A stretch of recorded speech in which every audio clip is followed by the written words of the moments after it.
Good morning from London UK. उम्मीद करता हूँ कि सब ठीक ठाक होंगे। और वीडियो का टाइटल आपने देखा होगा, एक रिपोर्ट थी, उसके बारे में डिस्कस करते हैं और देखते हैं कि उसके बारे में क्या कुछ हो सकता है। तो वीडियो का एंड तक देखिएगा, तमाम क्वेश्चंस के जो आंसर हैं होपफुली कवर किए जाएंगे वीडियो में।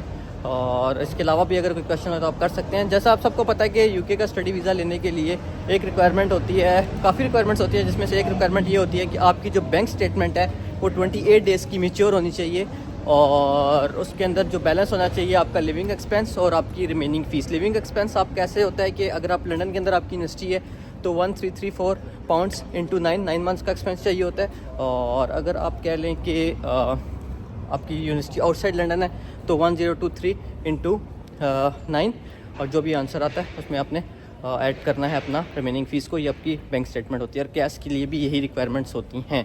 और यूकेवीआई ने अप्रैल में, अभी की रिपोर्ट नहीं है, अप्रैल की रिपोर्ट है, उन्होंने एक रिपोर्ट दी थी जिसमें उन्होंने बताया था कि पाकिस्तानी कुछ बैंक्स की वजह से, फेक डॉक्यूमेंट्स की वजह से, फेक स्टेटमेंट्स की वजह से, फॉर्जरी की वजह से तकरीबन काफ़ी ज़्यादा वीज़े रिजेक्ट हुए हैं। तो यूनिवर्सिटीज़ को उन्होंने जो था एक आप कह लें कि कहा था कि आपने जो है इंस्ट्रक्शंस दी थी कि आपने जो है वो इन बैंक्स की स्टेटमेंट्स को वेरीफाई करना है, क्योंकि मोस्टली स्टूडेंट्स के वीज़े इन बैंक की वजह से रिजेक्ट हुए हैं, इन स्टेटमेंट्स की वजह से रिजेक्ट हुए हैं, रिफ्यूज़ हुए हैं। तो जो बैंक्स थे इसमें इंक्लूड काफ़ी बैंक पाकिस्तान के पहले भी ब्लैक लिस्ट हैं।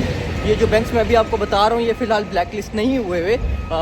वेट एंड सी कि क्या ऑफिशियल अनाउंसमेंट होती है, आया कि इसको ब्लैक लिस्ट किया जाता है होम ऑफिस की तरफ से या नहीं किया जाता। जो भी है, सबसे पहले ये यूबीएल बैंक जो 10% जिसकी बैंक स्टेटमेंट है, 10% जो स्टेटमेंट्स थी वो फेक थी। मतलब जो 100 अगर स्टेटमेंट्स बच्चों ने जमा करवाई थी, 100 बच्चों ने यूबीएल की, तो 10 बच्चों के वीज़े रिफ्यूज़ हुए थे डॉक्यूमेंट फॉर्जरी की वजह से और डॉक्यूमेंट फेक होने की वजह से, बैंक स्टेटमेंट फेक होने की वजह से। ठीक है, इसके अलावा फिर आपका जो बैंक आता है, फिर फैसल बैंक आता है, नेशनल बैंक ऑफ पाकिस्तान आता है, इसके अलावा आपका जो है अलाइड बैंक है, ठीक है, ये आपका आ रहा है, ठीक है, और एमसीबी बैंक है। ये सारे बैंक्स जो हैं आपके जो हैं, जो यूबीएल है 10% है, उसके बाद जो है एमसीबी 7%, उसके वीज़े जो हैं उसकी वजह से रिजेक्ट हुए हैं और बाकी 5% एंड 4% हैं। तो ये 5 जो बैंक हैं, allied, MCB, national bank of Pakistan, Faisal bank और आपका यूबीएल, यूनाइटेड बैंक लिमिटेड जो है यूबीएल, ये आपके जो हैं इनकी वजह से आपके वीज़े जो हैं रिजेक्ट हुए हैं। और फेक स्टेटमेंट्स थी, फॉर्जरी डॉक्यूमेंट्स थे।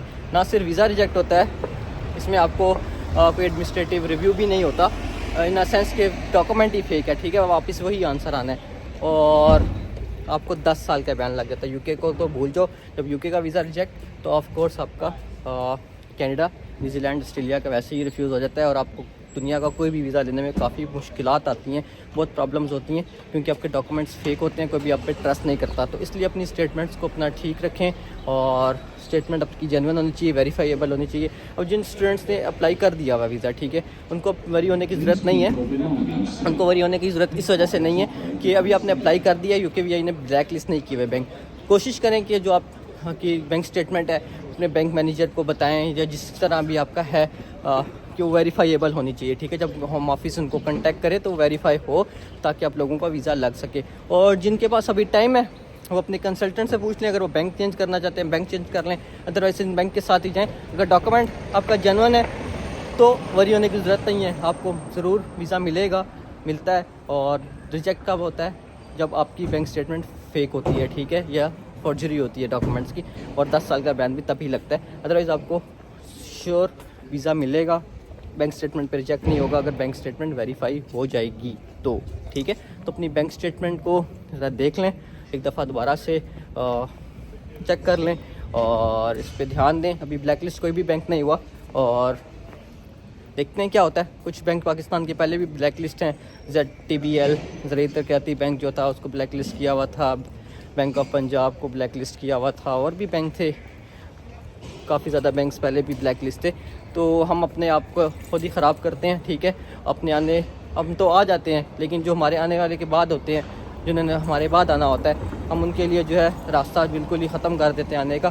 तो थोड़ा सा ख्याल किया करें और डॉक्यूमेंट्स आपके जेन्युइन होने चाहिए। और 10 साल का बैन लगता है, ये कोई ऐसी बात नहीं है। आप जब रिफ्यूज़ल लेटर्स बच्चों के आते हैं आप उन पर देख लिया करें कि उस पर लिखा होता है कि 10 साल का बैन है। ये कोई ऐसी बात नहीं है कि अपने पास से कोई कर रहा है। तो होप सो सबके वीज़ा इंशाल्लाह लग जाएंगे। और अगर वीडियो पसंद आई तो लाइक और सब्सक्राइब कर दें। कोई क्वेरीज हो तो आप मुझसे पूछ सकते हैं। मिलते हैं किसी नेक्स्ट वीडियो में। अपना ख्याल रखें, तब तक के लिए अल्लाह हाफ़िज़।